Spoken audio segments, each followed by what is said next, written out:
Hello, boys and girls, and welcome to session 13. Today, we're going to analyze the Declaration of Independence deeply by looking at an article and really analyzing what's important versus what's interesting. And that can help us to understand the main idea. It's really hard to conceive and think about the Declaration of Independence not being written, not existing, and how it came to be written. So this article called A Quiet Room will help us to do just that. As a nonfiction reader, something that's important to do to make it easier while you're reading is to what's called annotate. I have a key up here that is to show how I'm going to take notes during the reading. If I find something interesting, I'll put a red exclamation point by it. But if I find something that seems important, like really necessary to the main idea of the writing of the Declaration of Independence, I'm going to put an orange star by that. We know as nonfiction writers that there's a big difference between the significant information that focuses our attention on the big ideas of the text and between that and of the interesting details which engage us but aren't very important. So I want to make sure I can tell the difference between the two. After I'm done annotating and reading, I'll jot down some of the main ones on this think sheet. This you will find in your paper journal and be using with the BrainPop video in the independent part of this lesson. Let's go ahead and get started with reading A Quiet Room. Let's go ahead and get started now by the T. Thomas Jefferson needed a place to stay. After spending the winter months at home in Virginia, he was ready to resume his duties as a member of the Second Continental Congress meeting in Philadelphia in May 1776. Jefferson settled on a quiet, pleasant apartment on the outskirts of the city. It was on the second floor of a brick house on the corner of Market and 7th Streets. Jefferson found everyone in the Congress talking about independence. On June 7th, Richard Henry Lee, another Virginia delegate, presented a resolution that began, "Resolved that these united colonies are, and of right ought to be, free and independent states, that they are absolved from any allegiance to the British Crown, and that all political connection between them and the state of Great Britain is and ought to be totally dissolved." John Adams of Massachusetts quickly seconded the motion. The resolution caused an uproar because some of the colonies were not ready to declare independence. I find that interesting. I thought all of them wanted it. After several days of debate, the Congress decided to postpone the vote on Lee's resolution until July 2nd. Meanwhile, in anticipation of a favorable vote at that time, a committee was appointed to prepare a document explaining to the world why the colonies were separating from Britain. That sounds important. Jefferson and Adams were appointed to this committee along with Benjamin Franklin, Roger Sherman, and Robert R. Livingston. 33-year-old Jefferson was the second youngest member of the Continental Congress. Quiet and shy, he was chosen to write the Declaration because he had displayed a talent for putting things into words. When I think about the fact that there were many men, there was Jefferson, Adams, Franklin, Sherman, and Livingston, but they chose Jefferson to be the author, and then they state why. I think that's pretty important to understanding the depth of this situation. So, for instance, in 1774, he had written a set of instructions for the Virginia delegation to the First Continental Congress. It eventually was published under the title, A Summary View of the Rights of British America. Using a portable writing desk that he had designed himself, Jefferson worked quietly in his rented rooms. It's kind of interesting that he made his own desk. He had no books or pamphlets to refer to. For many years, he had been reading, thinking, and writing about British liberties and discussing these subjects with friends. He knew what he wanted to say. Jefferson wrote carefully, making changes as he went along. He began by declaring that the colonies were now a single independent nation, no longer bound to England. Their people wanted to explain the reasons for the separation. Jefferson then stated that We hold these truths to be self-evident, that all men are created equal, that they are endowed by their Creator with certain unalienable rights, that among these are life, liberty, and the pursuit of happiness. Jefferson explained that to secure their rights, people form governments. These governments, in turn, get their power from the consent of the people. That sounds like the very basis of the government that we know to be true today. And then these governments, in turn, get their power from the consent of people. So that, to me, talks about voting, right? And if it's a government by the people, that talks to me about how it's different from a king. Continuing on, he said that when a government does not protect its people, it is the right of the people to alter or abolish it. Jefferson listed the many ways in which the King of England had failed to protect the colonists' rights, causing the people much suffering and misery. I bet, and this is just a side note, I bet a lot of those things that he mentioned had to do with those taxes, right? We've heard a lot about those. When Jefferson completed the draft, he showed it to Adams and Franklin.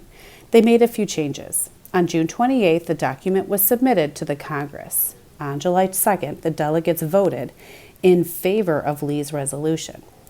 They then turned to a discussion of Jefferson's declaration.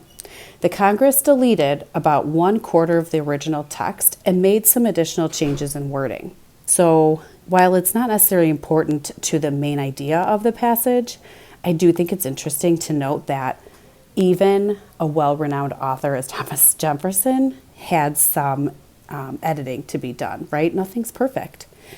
Adams defended his friend's work, but Jefferson remained silent. He did not think it proper for him to speak.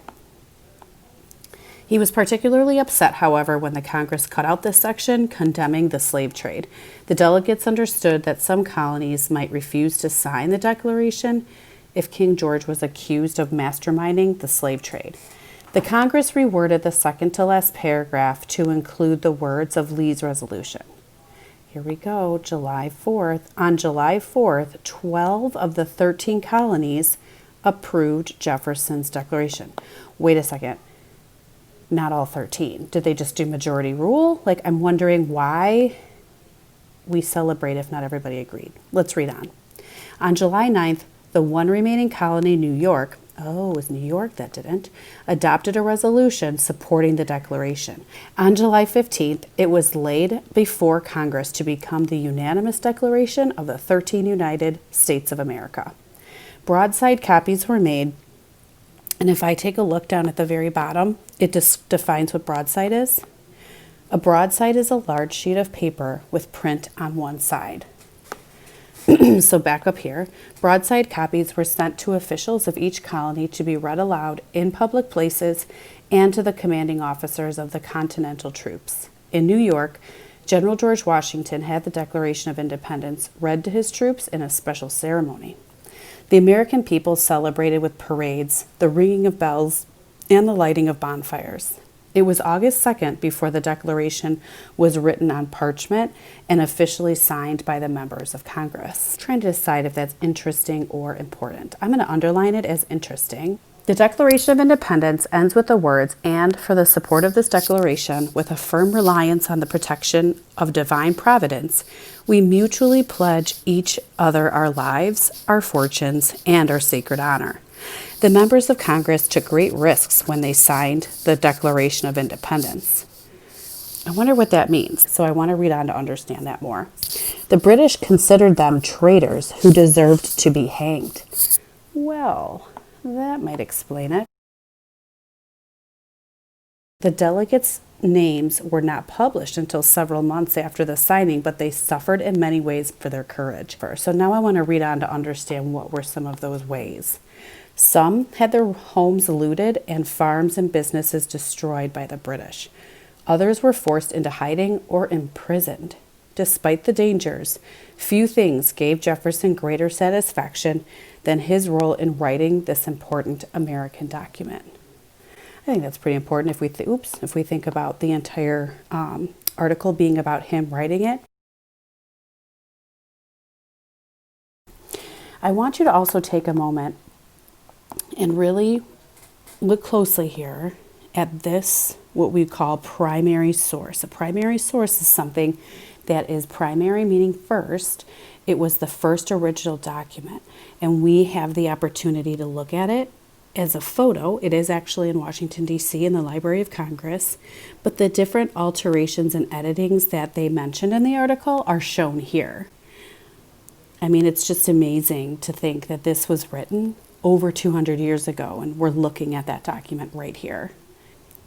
So when I think and turn now to my think sheet for today's session, I know I have highlighted or underlined a couple of facts that I can put in each of these columns.